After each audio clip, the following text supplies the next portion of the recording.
Dito po sa La Union, sir, madaming pera ng bangko ng Land Bank.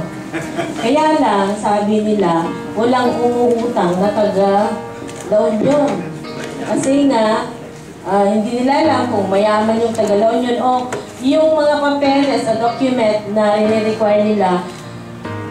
Ang dami kasi, kaya yung mga farmers natin dito, ayaw nang umutang dyan kasi maraming requirements saka matagal pa yung processing. Ito po tayo ng isang privilege speech doon po sa Kamara, hinggil po dito sa food sovereignty. At isa doon sa mga puntos na release po natin doon sa privilege speech na yun, yung issue po ng access to cheaper credit.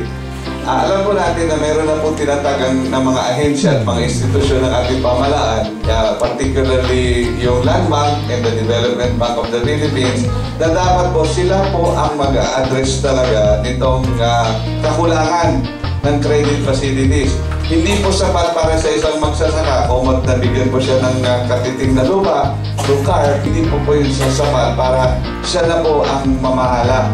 Kailangan po bigyan po natin siya ng kakayahan through means of his capability to develop that land, para sa ganun, magamit po niya yung lupa na yun para ikabubuti po hindi lang po sa kanyang pamilya, kundi para sa bansa.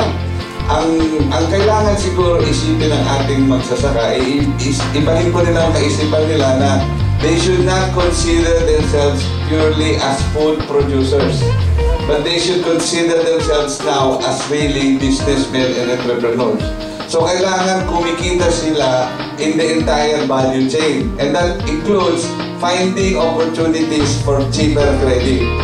Na kailangan talaga utusan po natin ang mga ahensya ng gobyerno at yung mga institusyon tulad ng Land Bank at Development Bank of the Philippines na huwag naman masyadong sikipan o higpitan yung mga requirements, lalo-lalo na dito po sa small and medium-scale farming communities and farmers, dahil alam naman po natin, hindi naman lahat po yan ay titulado lupa. So, yes, the short answer to your question is the provision to ensure that there will be cheaper credit facilities for the small and medium-scale farmers will be included in the bill as a refinement.